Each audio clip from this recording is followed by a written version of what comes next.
समरीन ने अनाया को नशीली दवाई पिला दी थी ताकि वो शर्जील के करीब ना जा सके, लेकिन नशा अनाया के दिमाग पर कुछ ज़्यादा ही चढ़ चुका था। वो बेहोश नहीं हुई थी, लेकिन उसका मन बहकने लगा था। आज तक वो शर्जील के करीब नहीं गई थी और ना ही शर्जील को अपने पास आने दिया था, क्योंकि शर्जील की मस्कुलर बॉडी देखकर वो डर जाया करती थी। लेकिन आज जब शर्जील कमरे में आया तो नशे में अनाया शर्जील को चूमती जा रही थी और शर्जील अपने जज्बातों पर काबू पाने की पूरी कोशिश कर रहा था, जबकि अनाया अपने हाथों से उसकी शर्ट खींच चुकी थी। अनाया, तुम मुझे खुद मजबूर कर रही हो। अब शर्जील अपने सब्र का बांध तोड़ता हुआ उसकी कमर पर हाथ रखे उस पर साया बनकर छा गया था। उसकी शिद्दतों के आगे अनाया नशे में भी दर्द से करा रही थी, लेकिन शर्जील की चाहत और भी बढ़ती जा रही थी। समरीन खान का इकलौता बेटा शर्जील खान, जिसे लेकर समरीन जी ने काफ़ी सपने सजा रखे थे, और सपने सजाती भी क्यों ना, शर्जील किसी हीरो से कम थोड़ी था। उसकी खूबसूरत जादू भरी पर्सनालिटी हर किसी को अपनी ओर खींचती थी। पैसे की भी कोई कमी नहीं थी और समरीन का इरादा था कि वो अपने शर्जील के लिए एक चांद सी लड़की लेकर आएंगी, जिसका बैकग्राउंड भी खूब अच्छा हो। लेकिन किस्मत ने कुछ ऐसा मोड़ लिया, समरीन खुद अपने ही जाल में फंस चुकी थी। अनाया, जो कहने को तो समरीन की सहेली की बेटी थी, लेकिन ऐसे हालात पैदा हुए कि शर्जील और अनाया का निकाह करवाना पड़ा। लेकिन दोनों अभी तक सुहागरात मनाने में कामयाब नहीं हो पाए थे। समरीन ने दोनों को इतना मौका ही नहीं दिया था, और आज जब उसे एक नाइट पार्टी में जाना पड़ा तो दोनों को अलग रखने के इरादे से वो अनाया को नशीली दवाई पूरी रात के लिए सुलाकर जाना चाहती थी। ऐसा करती हूँ, दूध में नशे की दवाई डालकर अनाया को दे देती हूँ, वो आराम से सो जाएगी। एक ही गोली रात भर उसके सोए रहने के लिए काफ़ी होगी। सुबह तक मैं भी वापस आ जाऊंगी, फिर खतरा टल जाएगा। समरीन चाय बनाते हुए खुद से बड़बड़ा रही थी। आज उसे एक बहुत ज़रूरी पार्टी में जाना था। अनाया को शर्जील के पास अकेले छोड़कर नहीं जाना चाहती थी। इतने दिनों से वो उन दोनों की रखवाली कर रही थी कि कहीं दोनों एक दूसरे के करीब ना हो जाएं। उसने एक मिनट के लिए भी दोनों को अकेला नहीं छोड़ा था, मगर अब उसकी मजबूरी बन चुकी थी। आज की पार्टी वो किसी भी हालत में मिस नहीं कर सकती थी। अनाया उसके साथ जाने के लिए कभी भी रजामंद नहीं होती, वरना वो अनाया को साथ ले जाती। और जिस तरह की गेट टुगेदर में वो जा रही थी, वो अनाया से छुपी रहे तो ज़्यादा बेहतर था। मगर अनाया से खतरा उन्हें वैसे ही था जैसे पहले दिन से था।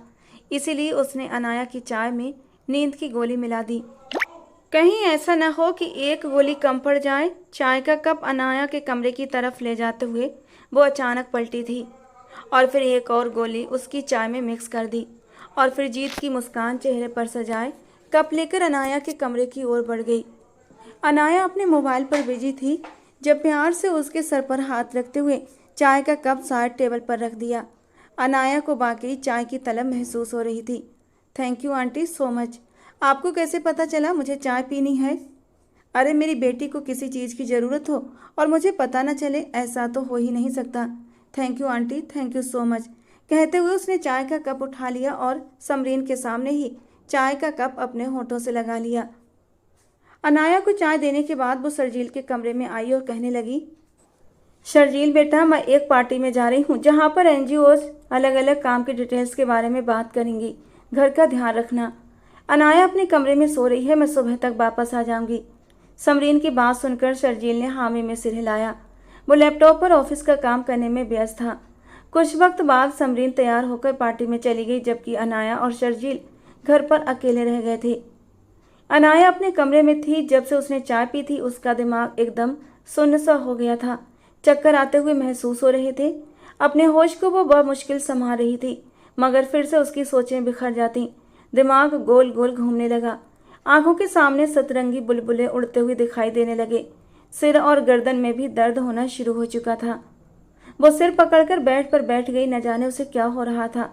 वो कुछ देर आराम करने के लिए बेड पर लेटी, मगर सिर में उठते दर्द ने उसे कराहने पर मजबूर कर दिया। उसने आज से पहले कभी भी किसी भी तरह का कोई नशा नहीं किया था, ना ही कोई स्लीपिंग पिल्स ली थी, इसीलिए उसकी तबीयत बिगड़ रही थी।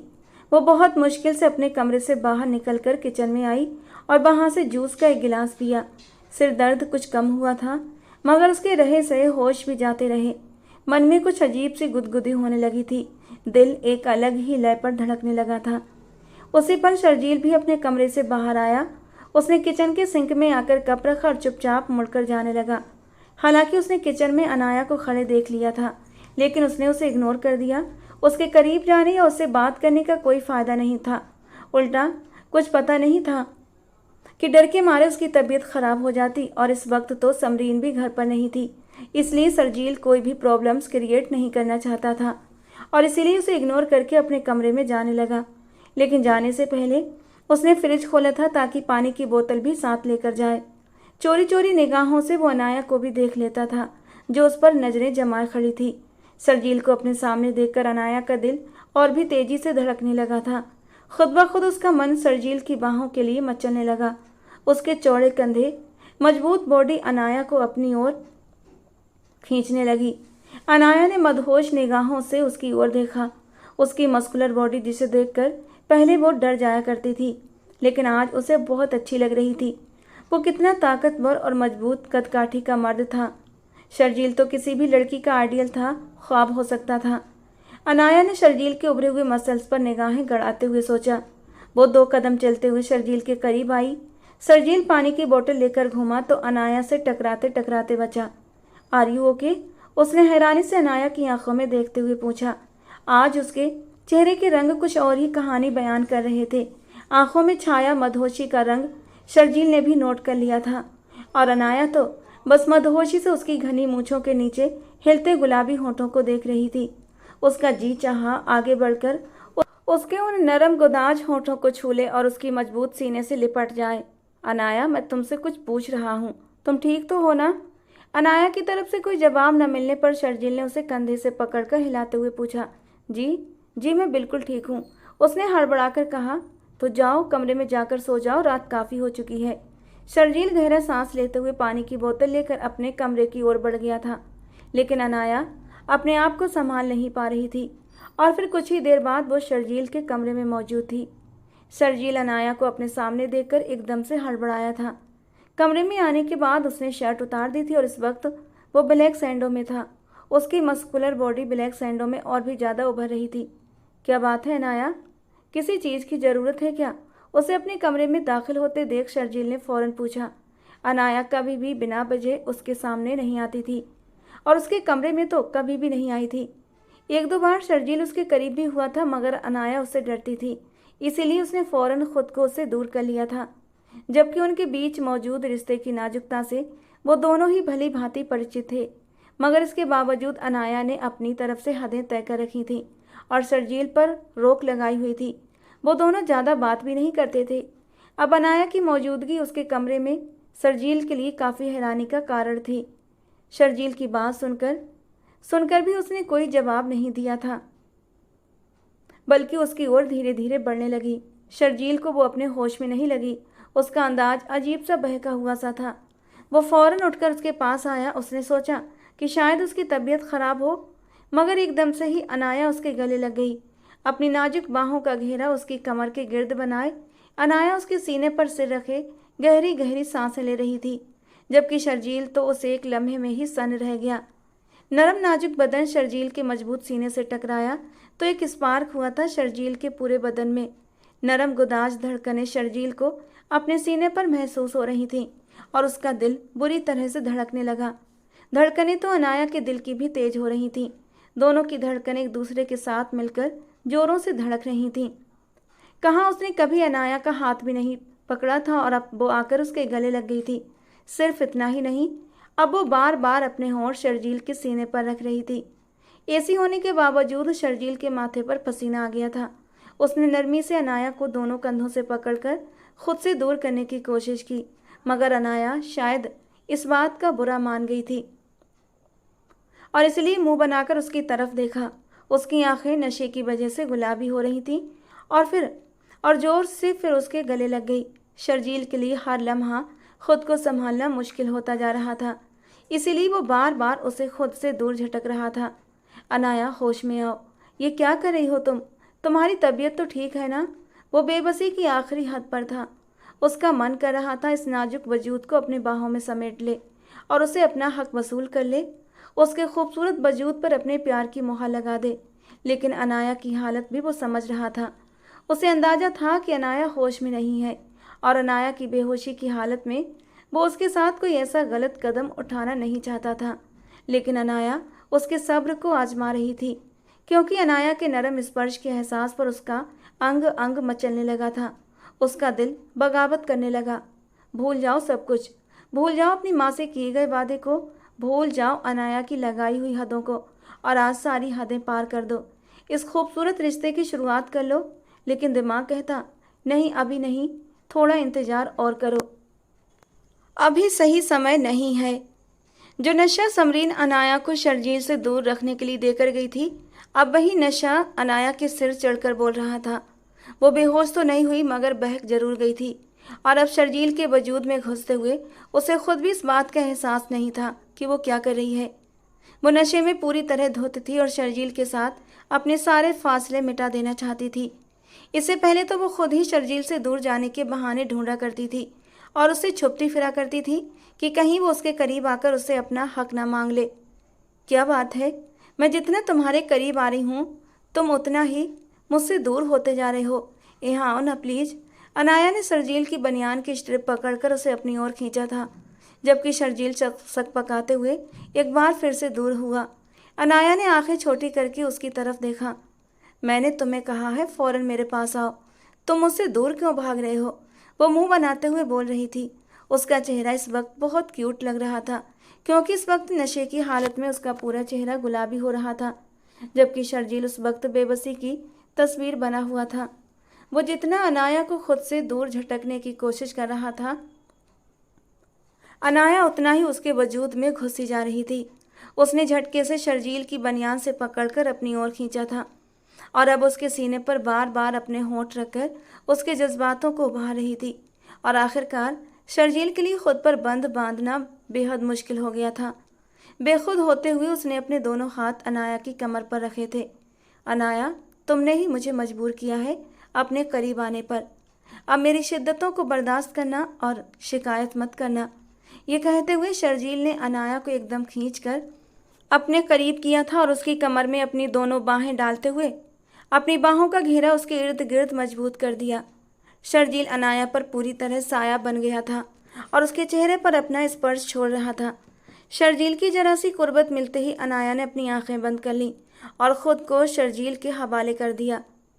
वो पूरी तरह से अब शर्जील के भरोसे पर थी, जो उसे अपनी मोहब्बत की गर्माहट में भिगो रहा था। शर्जील के करीब रहकर अनाया को एक अजीब सा सुकून महसूस हो रहा था। अनाया ने धीरे से अपना सर शर्जील के कंधे पर रख दिया था, जबकि शर्जील ने प्यार भरी नज़रों से उसे देखा और फिर उसकी पीठ के पीछे बंधी डोरियों को खोलते हुए उसे अपनी बाहों में उठा लिया। उसने अनाया को बहुत नरमी से बिस्तर पर लिटाया। अनाया का चेहरा हल्की सी शर्म और भरोसे से दमक रहा था और उसकी मौजूदगी पूरे कमरे में खामोश सी मोहब्बत भर रही थी। उसके कंधे पर बहुत ही खूबसूरत तिल था।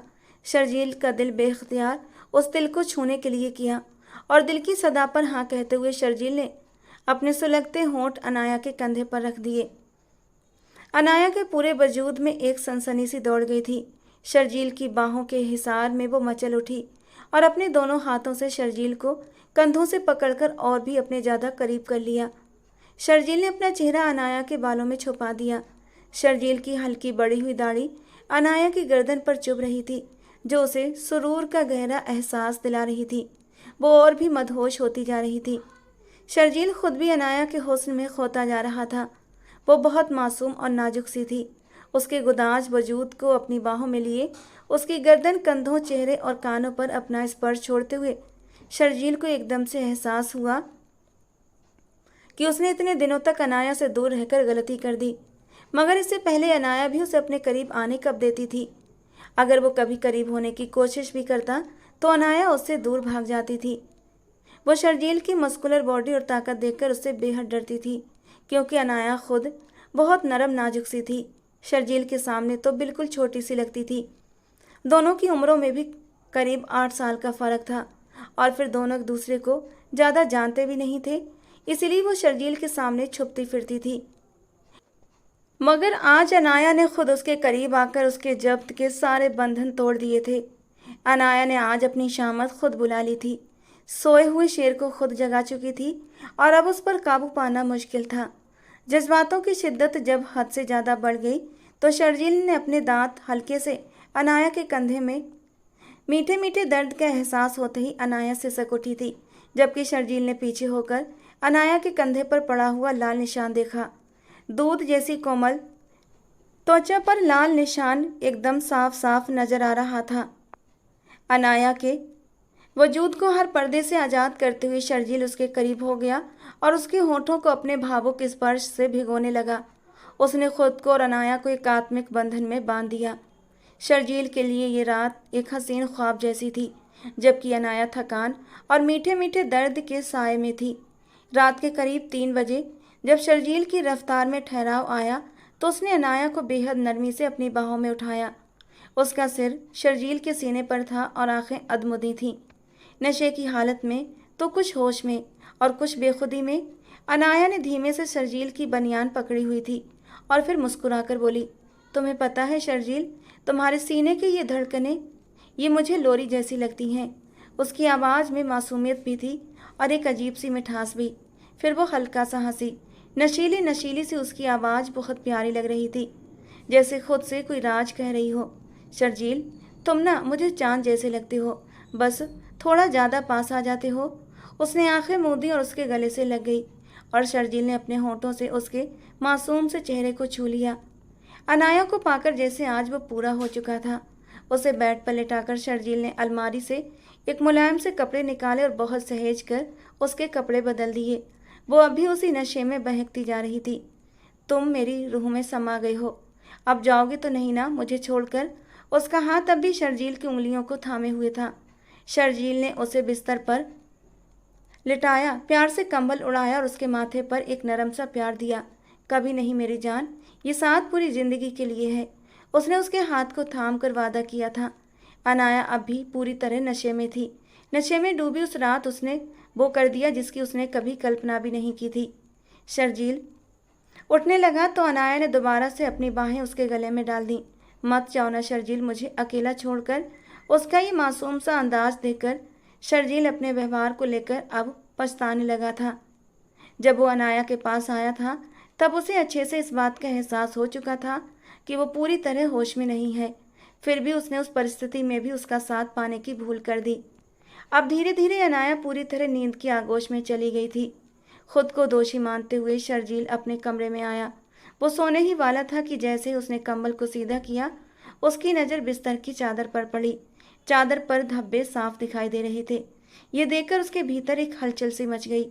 अनाया ने पहली बार किसी मर्द को खुद के इतना करीब आने दिया था, और वो मर्द कोई और नहीं बल्कि खुद शर्जील था। ये सोचकर उसे कुछ पल के लिए सुखद एहसास हुआ था, लेकिन फिर उसे चिंता सताने लगी। अगर अनाया के लिए ये पहला अनुभव था तो निश्चित ही उसे बहुत तकलीफ हुई होगी, और उसने उस समय अनाया के दर्द की बिल्कुल भी परवाह नहीं की थी। अब उसे पछतावा हो रहा था, लेकिन अब पछताने से कुछ भी बदलने वाला नहीं था। उसने चुपचाप चादर बदली और पुरानी चादर को उन कपड़ों के साथ बांध दिया जो धुलाई के लिए रखे गए थे। वो कपड़े पहले से तय स्थान पर रखे थे और अब कोई उन्हें खोलकर देखने वाला नहीं था। इस बात से उसे थोड़ी राहत मिली थी। फिर वो कमरे में लौटकर लेट गया, लेकिन उसकी आंखों से नींद कोसों दूर थी। उसका मन अब भी अनाया की निकटता को तरस रहा था। उसे लग रहा था काश वो उसे अपनी बाहों में लेकर चैन से सो पाता, लेकिन अब ऐसा संभव नहीं था। सुबह होने को थी और वो नहीं चाहता था कि कोई ये जान पाए कि वो और अनाया एक दूसरे के बेहद करीब आ चुके हैं। उसे ये चिंता भी सता रही थी कि कहीं अनाया खुद ही ये बात किसी को बता ना दे। लेकिन फिर उसने खुद को समझाया कि अगर अनाया कुछ कहती है तो उनका आपसी संबंध ऐसा था जिसे नकारा नहीं जा सकता। दोनों एक दूसरे के लिए जायज़ थे, पति पत्नी थे, चाहे कोई उसे स्वीकार करे या नहीं। इन्हीं उलझनों में डूबा हुआ शर्जील कब नींद की आगोश में चला गया, उसे खुद भी पता नहीं चला। समरीन जब घर में आई तो सबसे पहले वो शर्जील के कमरे की ओर गई। शर्जील बिस्तर पर सो रहा था। उसने एक नज़र पूरे कमरे पर डाली और फिर पलटकर अनाया के कमरे की ओर चली गई। अनाया भी कमरे में गहरी नींद में बेसुध सो रही थी। उसका पूरा शरीर कंबल से ढका हुआ था और वो पूरी तरह नींद में डूबी हुई थी।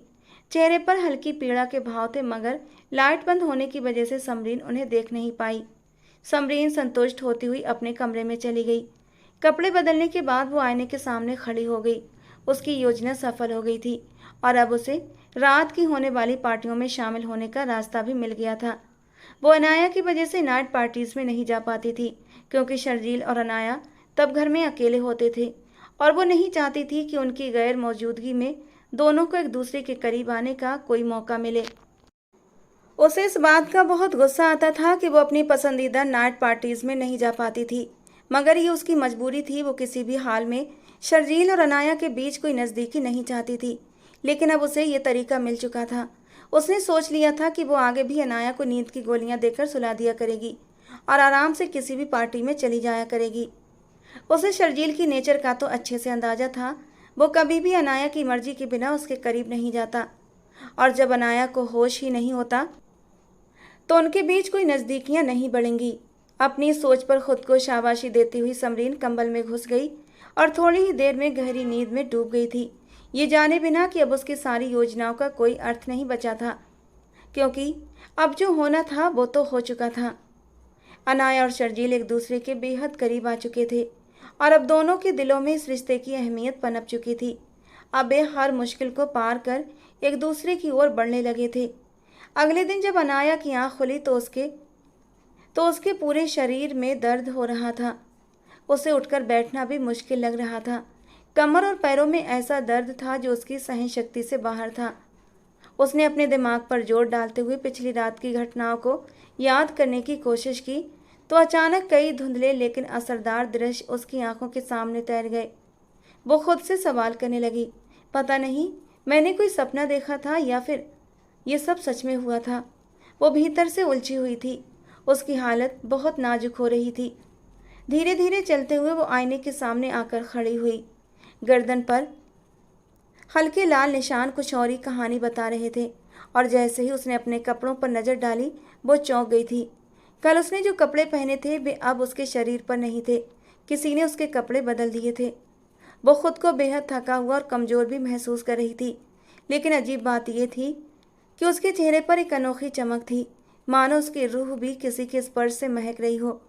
उसके पूरे वजूद से शर्जील की नज़दीकी की छाप साफ झलक रही थी, मगर फिर भी कोई घटना स्पष्ट रूप से उसे याद नहीं आ पा रही थी। वो शर्जील को पसंद करती थी, लेकिन अब तो शायद उससे मोहब्बत भी करने लगी थी, मगर फिर भी हर बार उसने खुद को उसके करीब जाने से रोक लिया था, जबकि दोनों के बीच एक वैध रिश्ता मौजूद था। और शर्जील की आंखों में उसने कई बार अपने लिए एक गहरी चाहत महसूस की थी, पर उसकी ताकतवर काठी और गंभीर व्यक्तित्व को देखकर अनाया के भीतर कभी इतनी हिम्मत नहीं हुई थी कि वो उसके जज्बातों का खुलकर जवाब दे सके। ऊपर से समरीन का व्यवहार भी उसके लिए किसी डर से कम नहीं था। बस इसीलिए वो हमेशा शर्जील से एक दूरी बना रखती थी। उसका दिल लाख बार बार उससे मिलने को मचलता था, लेकिन वो अपने दिल की आवाज़ को अनसुना कर देती थी। वो एक हकीकत को समझने वाली लड़की थी और उसे कल्पनाओं से ज़्यादा सच्चाई की ज़मीन पर जीना अच्छा लगता था। उसने सोचा कि ठंडे पानी से नहा ले, उसके बाद शायद वो थोड़ा सा ताज़ा महसूस करेगी। ये सोचते हुए वो वॉशरूम में चली गई, लेकिन जैसे ही वहाँ उसने अपने अपने कपड़े देखे वो बुरी तरह से चौंक गई थी।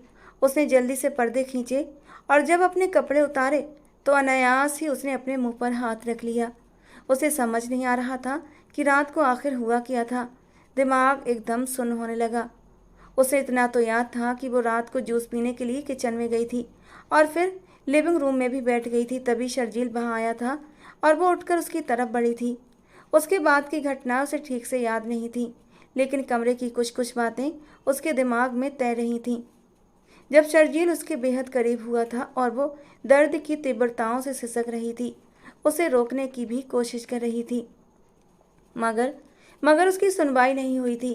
पहले तो उसने इन सब बातों को एक बुरा सपना समझा था, मगर अपने शरीर के दर्द और कपड़ों की हालत देखकर वो ये समझ चुकी थी कि रात को उसके और शर्जील के बीच हर दूरी मिट चुकी थी। मगर ये सब उसकी बेहोशी और नासमझी की हालत में हुआ था। उसकी तबीयत ठीक नहीं थी, होश पूरी तरह साथ नहीं दे रहे थे, और इसी बात का शर्जील ने फ़ायदा उठाया था। एक तेज गुस्से की लहर उसके पूरे शरीर में दौड़ गई। मैं तो इतने दिनों से शर्जील को एक अच्छा इंसान समझ रही थी, मगर यह भी एक आम मर्द निकला जिसने मेरी लाचारी का फ़ायदा उठाया। अनाया बड़बड़ा रही थी, उसकी आंखों में आंसू भर आए थे। अगर समरीन को यह सब पता चल जाता कि उसकी गैर मौजूदगी में ये सब कुछ हुआ है तो वो सारा दोष उसी पर डाल देती। शर्जील ने उसे बहुत बुरी तरह फंसा दिया था। अब तो वो बोलने के भी लायक नहीं बची थी। जितने दिन से वो शराफत का दिखावा करता रहा, अकेले पाकर उसने उस नकाब को भी उतार फेंका था। वो मन ही मन अब शर्जील से बुरी तरह नाराज होती जा रही थी। उसे इस बात का जरा भी अंदाजा नहीं था कि रात को वो खुद ही शर्जील के करीब गई थी और अनजाने में उसे अपने पास आने के लिए उकसाया था। काफ़ी देर तक रोने के बाद उसने ठंडे पानी से नहाने का फैसला किया। नहाते समय जब उसने अपने शरीर पर पड़े निशानों को देखा तो उसे एहसास हुआ कि रात को शर्जील ने कितनी तीव्रता से उसके शरीर को छुआ और अपनी शिद्दतों से उसे निढाल कर दिया था। ठंडे पानी के शावर से उसे थोड़ी राहत मिली थी। वो अलमारी की तरफ बढ़ी और वहाँ से एक बंद गले वाला सूट निकाल लाई और उसे पहन लिया ताकि कोई निशान न दिखे। नीचे आने पर उसे शर्जील कहीं भी दिखाई नहीं दिया और समरीन के कमरे का दरवाज़ा भी बंद था, जिसका मतलब था कि वो रात के किसी समय लौट आई थी और अब अपने कमरे में सो रही थी। अनाया ने चुपचाप एक कप चाय पी और कॉलेज जाने के लिए निकल पड़ी। इस वक्त वो ना तो शर्जील और ना ही समरीन से कोई सामना करना चाहती थी, इसीलिए उसने अपनी ख़राब तबीयत की भी परवाह नहीं की। अनाया समरीन की दोस्त फरीहा की बेटी थी। फरीहा और समरीन कॉलेज के ज़माने से एक दूसरे की सहेलियां थीं। फरीहा बेहद सुंदर और अमीर घराने से संबंध रखती थी, जबकि समरीन एक मध्य वर्गीय परिवार से थी। समरीन की रंगत सांवली थी, मगर उसके तीखे नए नक्श उसे बहुत खूबसूरत बनाते थे। सुंदरता में समरीन भी किसी से कम नहीं थी, लेकिन फिर भी वो फरीहा की गोरी रंगत से भीतर ही भीतर जलती थी, जिसकी एक बड़ी वजह यह भी थी कि समरीन जिस लड़के को पसंद करती थी उसने ये कहकर समरीन को रिजेक्ट कर दिया कि वो फरीहा को पसंद करता है। और फिर समरीन को यही लगा कि उसकी गोरी रंगत की वजह से उसका प्यार उसे मिल न सका। हालांकि फरीहा ने उस लड़के का प्रपोजल रिजेक्ट कर दिया था, क्योंकि वो प्यार मोहब्बत जैसी बातों पर यकीन नहीं रखती थी। फरीहा एक सच्चे दिल वाली और नेक स्वभाव की लड़की थी। अपनी इसी अच्छी सोच के चलते फरीहा ने समरीन को अपनी सहेली बनाया था। पूरे कॉलेज में उनकी दोस्ती की मिसाल दी जाती थी, मगर कोई नहीं जानता था कि बाहर से मजबूत दिखने वाला ये रिश्ता अंदर से ईर्ष्या और द्वेष से भरा हुआ था, और ये सब केवल और केवल समरीन की ओर से ही था। अगर फरीहा अमीर न होती और अपनी दौलत दिल खोल कर समरीन पर न लुटाती तो शायद समरीन कभी उसे दोस्ती न रखती। 6 साल दोनों ने एक साथ पढ़ाई की और फिर फरीहा की शादी हो गई और वो अपने पति के साथ इंग्लैंड चली गई। वहीं समरीन की भी शादी एक अच्छे परिवार में हो गई। शुरुआत में दोनों के बीच संपर्क बना रहा, लेकिन धीरे धीरे जीवन की समस्याएं हावी होती चली गईं और दोनों का रिश्ता एकदम से ठंडा पड़ गया। समरीन का एक ही बेटा था, शर्जील, जबकि फरीहा के 3 बच्चे हुए। बड़ा बेटा अजहान, बेटी अनाया और उससे छोटा बेटा बजीहा। दोनों ही अपने अपने जीवन में व्यस्त और संतुष्ट थीं। कई वर्षों बाद जब फरीहा कभी कभार भारत आती तब भी समरीन की मुलाकात नहीं हो पाती थी, क्योंकि समरीन ने घर बदल लिया था, पुराने नंबर खो गए थे और फरीहा को नए पते की कोई जानकारी नहीं थी। इस तरह सालों गुजरते चले गए और बच्चे बड़े हो गए। फिर एक दिन मार्केट में अचानक फरीहा और समरीन का आमना सामना हो गया। अब तक समरीन भी अपने दिल की सारी ईर्ष्या और पुरानी भावनाओं को पीछे छोड़ चुकी थी, बल्कि वो तो फरीहा के बारे में लगभग भूल चुकी थी। जब फरीहा ने अचानक उसका नाम पुकारा तो दोनों खुशी से गले मिली और एक दूसरे की ज़िंदगी की बातें करने लगीं। उस दिन शॉपिंग को छोड़कर वे आइसक्रीम पार्लर में बैठ गईं और कॉलेज के पुराने दिन याद करते हुए लंबी बातचीत की। जब वे दोनों अपने अपने घर पहुंची तो परिवार वाले बहुत चिंतित थे, क्योंकि बातचीत के दौरान उन्होंने किसी की भी कॉल नहीं उठाई थी, बल्कि उन दोनों ने अपने अपने फ़ोन साइलेंट पर कर दिए थे। अब तो अक्सर फरीहा और समरीन की बातचीत होने लगी थी। दोनों ही एक दूसरे को अपनी रोज़मर्रा की ज़िंदगी की बातें बताया करती थीं। बरसों पुरानी सहेलियों का फिर से मिल जाना ऐसा था जैसे किसी बूढ़े को फिर से जवानी की खुशखबरी मिल जाए।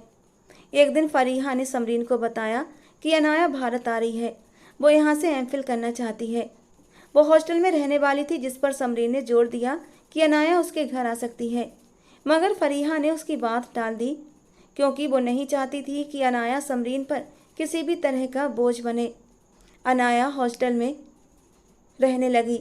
समरीन कभी कभी उससे मिलने आ जाया करती थी और अक्सर जब भी घर में कुछ अच्छा बनता तो वो अनाया के लिए भिजवा देती थी, कभी ड्राइवर के हाथ तो कभी शर्जील खुद दे आता था। शर्जील को देखकर अनाया की सभी सहेलियां उसे चिढ़ाया करती थीं और शरारत से कहती, देखना यही तुम्हारा लाइफ पार्टनर बनेगा, क्योंकि हमने उसकी आंखों में तुम्हारे लिए चाहत के भाव देखे हैं।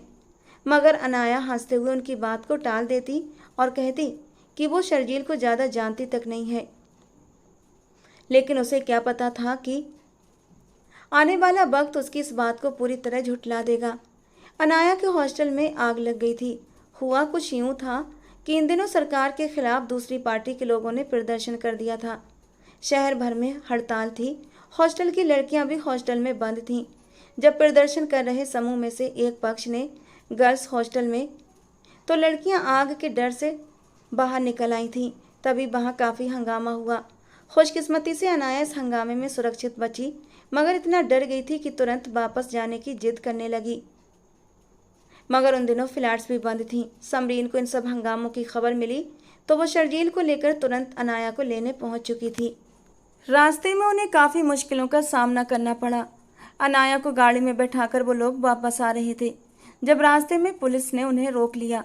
बहुत सारे लोगों की तरह इन सबको भी गिरफ्तार करके थाने ले जाया गया, जबकि ये लोग चिल्लाते हुए अपना कसूर पूछते रह गए। अनाया एकदम पागल की हालत में हो गई थी। हॉस्टल में हुए हंगामे का उसके दिमाग पर बहुत गहरा असर पड़ चुका था। असल में पास ही एक गैर कानूनी गतिविधियों का अड्डा था।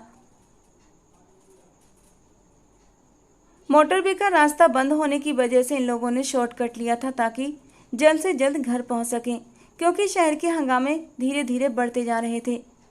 जब ये लोग गलती से उस व्यापार के अड्डे में फंस गए। कुछ लड़कियां तो खुद ही ये गलत काम करती थीं। अनाया को भी ऐसी ही लड़की समझ लिया गया। बिना उसका मेडिकल कराए उसे लॉकअप में बंद कर दिया गया और साथ ही शर्जील और समरीन को भी बंद कर दिया गया। स्थिति काफ़ी ज़्यादा ख़राब हो चुकी थी। पुलिस लड़के लड़कियों का आपस में निकाह करवाकर उन्हें जाने दे रही थी। तभी समरीन को मजबूरी में शर्जील और अनाया का निकाह करवाना पड़ा ताकि इस मुसीबत से निकला जा सके। निकाह करवाने के लिए 1 महीने बाद पुलिस इन लोगों को छोड़ रही थी। 1 महीने तक अगर उनमें तलाक नहीं होती तो फिर केस रफा दफा कर दिया जाता, लेकिन अगर 1 महीने में इन जोड़ों में से किसी की भी तलाक हो जाती तो उन्हें दोबारा लॉकअप में बंद कर दिया जाता और कानूनी कार्रवाई की जाती। समरीन फिलहाल तो इस मुसीबत से निकलना चाहती थी, इसलिए अनाया और शर्जील का निकाह करवाकर उन्हें घर ले आई। अनाया अभी तक गुमसुम थी, जबकि शर्जील भी बहुत चुप हो गया था। उसने अभी तक अनाया को नज़र भरकर देखा भी नहीं था, मगर जैसे ही नज़र उठाकर देखा तो उसे देखता ही रह गया। एक ही पल में उसकी मोहब्बत में कैद हो गया। उसे अनाया से मोहब्बत हो गई थी। वो अनाया के साथ अपना रिश्ता बनाए रखना चाहता था और 1 महीने के बाद तो क्या, कभी भी उसे तलाक देना नहीं चाहता था। वो चाहता था कि अनाया से शादी करके बाकायदा एक खुशहाल वैवाहिक जीवन की शुरुआत करे, मगर इसके लिए उसे अनाया से बात करनी थी। कई बार उसने अनाया से बात करने की कोशिश की, मगर अनाया ने उसे कोई मौका न दिया। अनाया के होश अब पूरी तरह वापस आ चुके थे और वो अपने और शर्जील के बीच मौजूद रिश्ते की प्रकृति को भी समझ रही थी, मगर उसे बात करने से कतरा रही थी। शर्जील की मस्कुलर बॉडी देखकर उसे डर लगता था। बहरहाल इसी तरह दिन गुजरते जा रहे थे। समरीन ने ये निकाह सिर्फ और सिर्फ मजबूरी में करवाया था। वो किसी भी हाल में अनाया को अपनी बहू नहीं बनाना चाहती थी। समरीन ने सारी जिंदगी फरीहा से नफरत में गुजार दी। कहीं ना कहीं अब भी उसके दिल में उसके लिए बैर मौजूद था, क्योंकि वो अब भी उससे बेहतर हालत में ज़िंदगी गुजार रही थी। समरीन की ज़िंदगी में किसी चीज़ की कमी नहीं थी। पति का देहांत हो चुका था, मगर मरने से पहले उसने भारी संपत्ति समरीन और शर्जील के लिए छोड़ दी थी। समरीन ने भी ऐशो आराम में ज़िंदगी बिताई थी, मगर इसके बावजूद भी वो फरीहा से अपनी जलन को किसी भी तौर कम नहीं कर पाई थी। वो नहीं चाहती थी कि फरीहा की बेटी को ब्याहकर वो हमेशा उसी जलन का शिकार बनी रहे। उसे अनाया से एक अजीब सी चिढ़ थी, क्योंकि वो खूबसूरती में हूबहू अपनी माँ के जैसी थी। उसके सामने समरीन को अपनी रंगत और भी काली नजर आती थी। बस लिहाज में उसने अनाया को अपने घर रखा हुआ था और अच्छे से उसका ख्याल भी रखती थी। समरीन की अक्सर सहेलियां नाइट टुगेदर किया करती थीं, जहां पर मस्तियां होती, ड्रिंक होती। ये महफिलें मर्दों और औरतों की होती थीं, जहां पर गलत गलत कपड़े पहनकर नाच गाना किया जाता था। शर्जील को कभी भी अपनी माँ की इन गतिविधियों के बारे में पता नहीं चल पाया था। अब अनाया और शर्जील को घर में अकेला छोड़ने की वजह से वो इन गेट टुगेदर्स को अटेंड नहीं कर पा रही थी, जबकि ये उसकी आदत बन चुकी थी, जिन्हें वो किसी भी सूरत में छोड़ना नहीं चाहती थी। आखिरकार इस बात का गिल्ट समरीन को एक दिन भी नहीं गया। जब उसने अपनी दराज में पड़ी हुई स्लीपिंग पिल्स देखी तो उसे ख्याल आया। अनाया को चाय में स्लीपिंग पिल्स डालकर देने के बाद उसने उसके कमरे का दरवाजा भी अच्छे से बंद कर दिया था। उसे लगा कि चाय पीने के बाद अनाया गहरी नींद सो जाएगी, लेकिन वो नशा उसे सुलाने की बजाय उसके दिमाग को बहकाने का कारण बन गया था और वो सब कुछ हो गया जिसका डर समरीन को था। मगर समरीन को अभी तक इस बात की खबर नहीं हुई थी, जबकि अनाया गंभीरता से शर्जील के साथ अपना रिश्ता ख़त्म कर देने के बारे में सोच रही थी, क्योंकि शर्जील ने उसका बेहोशी में जो फ़ायदा उठाया था उसे बिल्कुल भी पसंद नहीं आया था। सुबह से ही वो शर्जील के सामने नहीं आई थी, उससे बचने की भरपूर कोशिश कर रही थी, लेकिन शर्जील तो अब उसका दीवाना हो चुका था। उससे बात करने का, उसके करीब जाने का मौका ढूंढ रहा था, लेकिन उसकी प्यासी निगाहें प्यासी ही रह जाती। 1 महीना पूरा होने में लगभग 6 दिन बाकी थे। ठीक 8 दिन बाद वो शर्जील से तलाक ले लेगी और वापस अपनी माँ के पास चली जाएगी। अब उसे भारत में नहीं रहना था, ना ही कोई एमफिल करना था। वो यहाँ के हालात से बहुत ज़्यादा डर चुकी थी। भले ही वो शर्जील को ज़्यादा नहीं जानती थी, मगर जिस तरह शर्जील ने कभी उसका फ़ायदा उठाने की कोशिश नहीं की थी, उसे लगा था कि शर्जील एक अच्छा इंसान है और वो उसके साथ ज़िंदगी गुजार सकती है। मगर उसकी अनजानगी में जब से शर्जील ने उसका फ़ायदा उठाया था, उसे शर्जील से अजीब सी चिढ़ हो गई थी। वो घर आई तो शर्जील छत से नीचे आ रहा था। अनाया को देखकर एकदम ठहर गया। उसकी आंखों में नरम गरम से जज्बात पनप उठे और अनाया को देखकर वो हल्का सा मुस्कुराया। मगर अनाया ने उसकी तरफ देखा और अपने कमरे में जाकर दरवाज़ा अंदर से बंद कर लिया। उसकी आंखों के भाव बिल्कुल भी शर्जील से छुपे हुए नहीं थे, मगर वो उसके गुस्से की वजह जान नहीं पा रहा था। शर्जील घर के पीछे के गार्डन में चला गया और शाम तक वहीं बैठा रहा। अनाया अपने कमरे से निकली तो शर्जील को घर में न पाकर सुकून का सांस लिया। समरीन से मिली और अपनी किताबें उठाकर छत पर चली आई। मौसम बेहद सुहाना हो रहा था। बादल छाए हुए थे और किसी भी वक्त तो बारिश हो सकती थी। हालांकि ये मौसम बारिश में भीगने का नहीं था, मगर जलते हुए दिल को सुकून पहुंचाने के लिए अनाया उस वक्त कुछ भी कर सकती थी। वो किताबें खोलकर बैठी हुई थी, लेकिन पढ़ाई में भी उसका मन नहीं लग रहा था। बार बार रात के आधे अधूरे मंजर उसके दिमाग में घूम रहे थे, उसे बेचैन कर रहे थे। उसका दिल शर्जील की कुर्बत पाने के लिए मचल रहा था, मगर उसी के साथ उसे शर्जील पर बेहद गुस्सा भी आ रहा था, जिसने उसका फ़ायदा उठाया था। ये बात उसके दिमाग से निकल ही नहीं रही थी। आसमान से कुछ बूंदें गिरी तो वो किताबें बंद करके छत से नीचे आ गई। किताबें वापस रखकर वो दोबारा छत पर गई थी। देखते ही देखते बारिश तेज हो गई और वो उसमें भीगने लगी। कपड़े शरीर से चिपक चुके थे, मगर छत पर उसे देखने वाला कोई नहीं था, इसलिए उसने परवाह नहीं की। मगर पिछले आंगन में खड़ा शर्जील उसे देख चुका था और उससे बात करने का इरादा लेकर घर में आ गया। समरीन किचन में थी, वो सीधा छत पर चला गया। छत पर आकर जब उसने सामने का नज़ारा देखा तो एकदम साकित हो गया। अनाया गोल गोल घूमते हुए बारिश में भीग रही थी। लंबे बाल भीग कर उसकी पीठ पर और कुछ चेहरे से चिपके हुए थे। कपड़े भीग कर शरीर से चिपके हुए थे, जो उसके शरीर के सारे नक्शों को साफ दिखा रहे थे। वो चलती फिरती कयामत लग रही थी। शर्जील खुद पर काबू न रख सका और उसके बिल्कुल पीछे जाकर खड़ा हुआ और उसके बालों को छू लिया। अनाया एकदम करंट खाकर पीछे पलटी और अपने पीछे खड़े शर्जील को देखकर एकदम साकित हो गई। दोनों ही एक दूसरे की आंखों में देख रहे थे। बीच में जायज रिश्ता था दोनों के। शर्जील को भी अनाया पर अपने हक का पूरा एहसास था। उसने बिना किसी झिझक के अनाया की कमर में हाथ डालते हुए उसे अपने करीब कर लिया। बारिश लगातार दोनों को भिगो रही थी। पानी बहता हुआ अनाया के चेहरे को पूरी तरह भिगो चुका था। अनाया की बारिश में भीगी हुई अधखुली आंखें बेहद हसीन लग रही थीं। शर्जील ने आगे बढ़ते हुए बारी बारी उसकी दोनों आंखों को छू लिया, फिर अपने होंठ उसकी छोटी सी नाक पर रख दिए। अब वो उसके गाल और ठोड़ी को चूम रहा था। अनाया किसी ट्रांस की हालत में थी। उसने आंखें बंद कर ली थी और शर्जील की शर्ट को दोनों मुट्ठियों में पकड़ लिया। धीरे धीरे शर्जील की शर्ट पर उसके हाथों की पकड़ मजबूत हो रही थी। शर्जील के ऊपर जो अनाया को गुस्सा था वो एक पल में हवा हो गया था। शर्जील की संगत उसे मदहोश करने लगी थी। अनाया ने अपने दायां पांव उठाकर शर्जील के पैर पर रखा, फिर बायां पांव भी उसी पर रख दिया। उसकी इस हरकत पर शर्जील मुस्कुरा दिया। मुस्कुराने से उसके गाल में पड़ने वाला डिंपल दिखाई दिया। अनाया को उसका डिंपल बहुत खूबसूरत लगा। उसने अपने होंठ शर्जील के डिंपल पर रख दिए। शर्जील ने आंखें मूंद लीं। ये लम्हा दोनों के लिए बहुत सुकून भरा था। दोनों के दिल एक साथ धड़क रहे थे। वे दोनों एक दूसरे की मोहब्बत में खोते जा रहे थे और एक दूसरे के वजूद पर अपना स्पर्श छोड़ रहे थे। कभी अनाया शर्जील के गाल, माथे या आंखों को छू लेती तो कभी शर्जील अनाया के चेहरे पर अपना स्पर्श छोड़ देता। अचानक वो अनाया की गर्दन पर झुका और उसकी शर्ट की जिप खोलते हुए उसके कंधे से जरा सी शर्ट नीचे कर दी और वहां अपने होंठ रख दिए। वहां का लाल निशान काफी गहरा था। उसने अपना हाथ उस निशान पर रखा और धीरे से मुस्कुरा दिया। अनाया ने शर्जील के सीने पर अपना सर रख दिया था। वो अब भी उसके पैरों पर खड़ी हुई थी। शर्जील ने भी अपना घेरा अनाया के इर्द गिर्द मजबूत कर दिया। आपने रात को मेरे साथ क्या किया था, बताइए जरा। हल्की नाराजगी लिए अनाया ने शर्जील के कान में सरगोशी की। जो कुछ किया था तुमने खुद ही किया था, मैंने तो कुछ भी नहीं किया।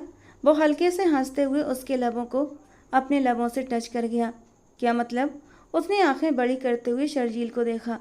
मतलब तुम रात नशे में पूरी तरह से चूर थीं, खुद ही मेरे कमरे में आई थीं और खुद ही अपना आप मेरे हवाले कर दिया था। अब मैं कोई इतना बड़ा पीर बाबा तो हूँ नहीं कि मेरी खूबसूरत सी बीबी खुद मेरे करीब चलकर आए और मैं उसे उसका हक देने से मना कर दूँ। बस जब तुमने मुझे अपने नरम होठों से छुआ तो मैं भी बह गया था और फिर सब कुछ होता चला गया। वो आंखों में ढेर सारी चाहत और शरारत समेटे उसकी आंखों में देख रहा था और शर्म के मारे अनाया का चेहरा लाल हुआ था। आप बहुत गंदे हैं, आप मुझे होश भी तो दिला सकते थे ना, लेकिन नहीं, आपने मेरा फ़ायदा उठाया। शर्जील ने उसके लबों पर अपनी उंगली रख दी। फ़ायदा नहीं था, वो मोहब्बत थी।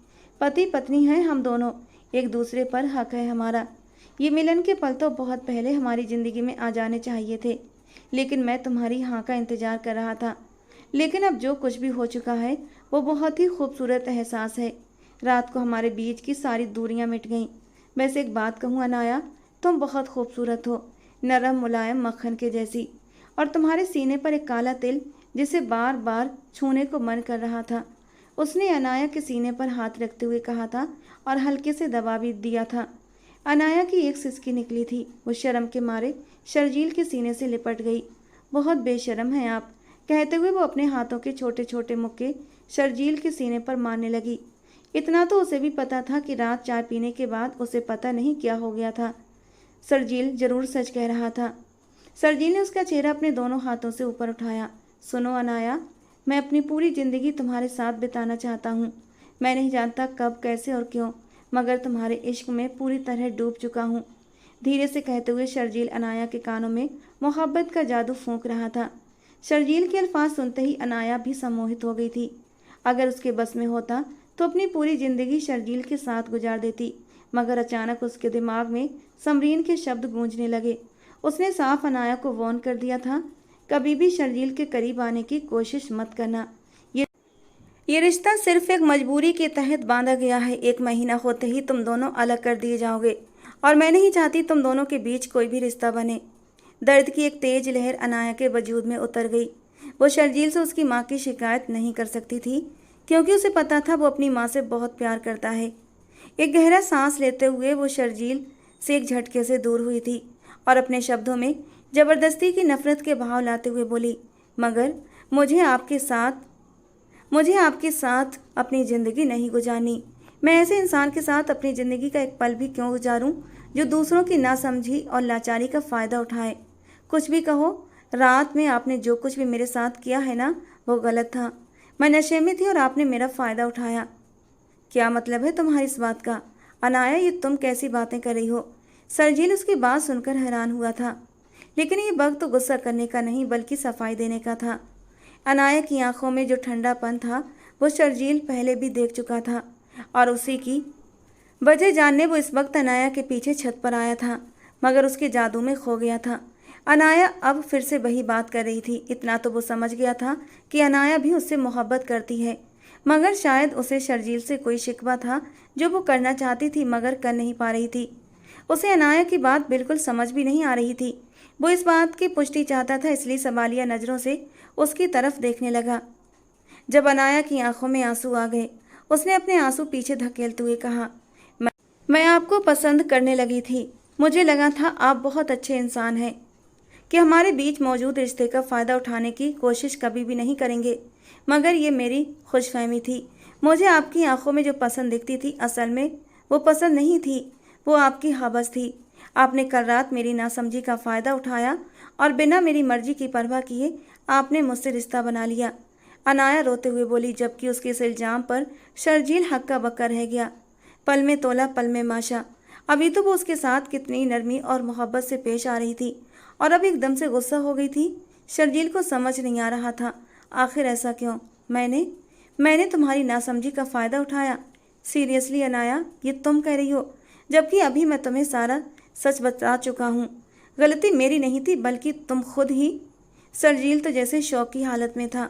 उसने अनाया का बाजू पकड़कर उसका रुख अपनी तरफ किया। जब अनाया ने एक बार झटके से अपना बाजू छुड़ाया और उसे शिकायती नज़रों से देखते हुए नीचे की ओर भाग गई, जबकि शर्जील तो कुछ समझ ही नहीं पा रहा था। अनाया का इल्ज़ाम सुनकर उसे गहरा सदमा लगा था। अनाया को आकर अपने कमरे में बंद होते समरीन ने देख लिया था, मगर जब कुछ देर बाद शर्जील भी छत से नीचे आया तो उसे जैसे आग लग गई। उसने फ़ौरन शर्जील को अपने पास बुला लिया और गुस्से में कहने लगी, ये अनाया छत पर क्या कर रही थी? मुझे अनाया बहू के रूप में हरगिज़ भी कबूल नहीं है। ये बात अच्छे से अपने दिमाग में बिठा लो। ये रिश्ता सिर्फ मजबूरी में जोड़ा गया था, अब बस कुछ ही दिन की मजबूरी रह गई है। मैं ये रिश्ता ख़त्म करवा दूंगी और तुम्हारे लिए अपनी पसंद से बहू लेकर आऊँगी, या फिर तुम खुद ही अपने लिए कोई लड़की पसंद कर लेना, मगर अनाया हरगिज़ भी तुम्हारी जीवन साथी नहीं बनेगी। समरीन ने दो टूक लहजे में शर्जील से कहा था और शर्जील हैरान हो गया। क्यों मम्मा, अनाया में क्या बुराई है? वो बहुत अच्छी लड़की है और निकाह कोई मजाक नहीं होता। मैं खुद अनाया से बात करूंगा और उसे इस शादी के लिए मना लूँगा। शर्जील की बात सुनकर समरीन को और भी गुस्सा आ गया। हरगिज़ नहीं, जिस औरत से मैंने सारी ज़िंदगी नफरत की है, अनाया उसी की बेटी है जो मुझे बहू के रूप में बिल्कुल भी कबूल नहीं। तुम भले कुछ भी कर लो, मगर मैं ये हरगिज़ बर्दाश्त नहीं कर सकती कि वो तुम्हारी बीवी बने। समरीन के लहजे में नफरतें बोल रही थीं और गुस्से से उसका चेहरा तमतमा गया था। क्यों मम्मा, आखिर आप उसकी मम्मा से इतनी नफरत क्यों करती हैं? और वो तो आपकी सबसे अच्छी दोस्त थी ना। मैं भी जानना चाहता हूँ, आखिर ऐसा क्या हुआ कि आप अपने बेटे की खुशी के लिए अनाया को अपनी बहू नहीं बना सकती? शर्जील भी गुस्से में समरीन से सवाल जवाब करने लगा, जिस पर समरीन ने कोई जवाब नहीं दिया और कहने लगी, मुझे लगता है कि उसने एक ही रात में तुम्हें अपने काबू में कर लिया। हालांकि मैं उसे नशे की गोलियां देकर सुला कर गई थी, मगर लगता है उसने चाय पी नहीं होगी, तुम्हारे कमरे में जाकर रंगरलियां मनाई होंगी और अब तुम पूरी तरह उसके काबू में आ चुके हो। समरीन गुस्से में अपना राज खुद ही खोल गई थी, जबकि शर्जील उसकी बात सुनकर सदमे में गूंगा रह गया। उसे यकीन नहीं हो रहा था कि उसकी सगी माँ ने उसके साथ ये सब किया है। अनाया को उससे दूर रखने के लिए उसे नशे की गोलियां तक दे डाली। मैं सोच भी नहीं सकता था कि मम्मा आपकी सोच इतनी नीचे गिर सकती है। मैं सिर्फ अनाया से ही शादी करूंगा और उसी के साथ अपनी ज़िंदगी गुजारूंगा। इसके अलावा मैं किसी और के बारे में सोच भी नहीं सकता। और अगर आपने मेरी अनाया से शादी कराने के लिए हामी नहीं भरी तो मैं ये घर छोड़ दूंगा। मैं हमेशा के लिए आपको छोड़कर चला जाऊंगा। मैंने आज तक आपकी किसी भी गतिविधि में आपको टोका नहीं, क्योंकि वो आपकी ज़िंदगी थी और उसे कैसे जीना है ये आपका हक था, आपका फ़ैसला था। मगर मैं आपको ये हरगिज़ इजाज़त नहीं दूंगा कि आप मेरी ज़िंदगी का फ़ैसला करें। शर्जील ने समरीन को न सिर्फ अपना फ़ैसला सुना दिया था, बल्कि साथ ही ये भी जता दिया कि वो उनकी किसी भी गतिविधि से बेखबर नहीं है। समरीन तो ये सुनकर बिल्कुल साकित रह गई थी।